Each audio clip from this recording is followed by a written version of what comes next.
Ladies and gentlemen, I'm not a thief, but allow me to steal your attention. I've got a pressing issue, so let me call the press and address the nation. See, her face was full of sadness, but she hid it in a smile. And his moods were quite unstable, like a three-legged table. The story of worry, their fierce calamity, the sheer cheer of fear and anxiety in reality. From friends, of course, they lost the cause as trends that caused a loss of social ties cropped up. And now they struggle to eat and sleep, sinking bit by bit in this pit so steep and deep. A state of emergency. So I state this with an urgency. The fact is that guns don't kill people. People kill people. With a million words we pierce like spears. Our words, the swords that cost nothing but tears. And the truth is that many are suffering in silence, seeking essence in pretense, as in pain they endure the absolute absence of a good state of mind. So today let's unravel the reality of this hidden calamity, of how with might we smile on sight, yet at night drown our pillows with tears of emptiness. A state of emergency. So I state this with an urgency.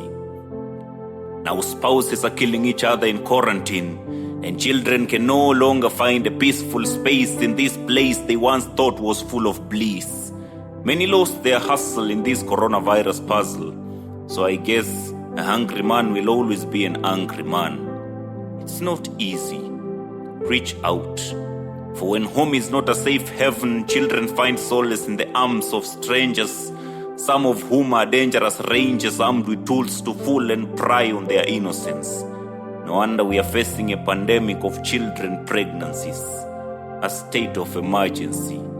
So I state this with an urgency. This is the voice of that voiceless man who finds no reason to rejoice.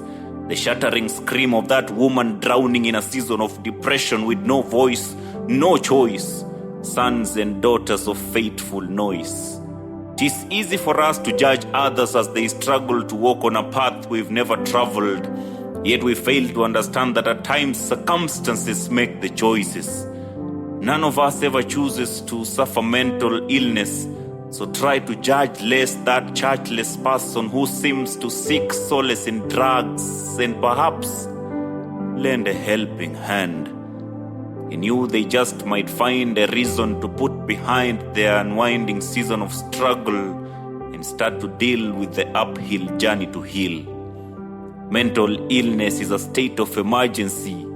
That is why I state this with a sense of urgency.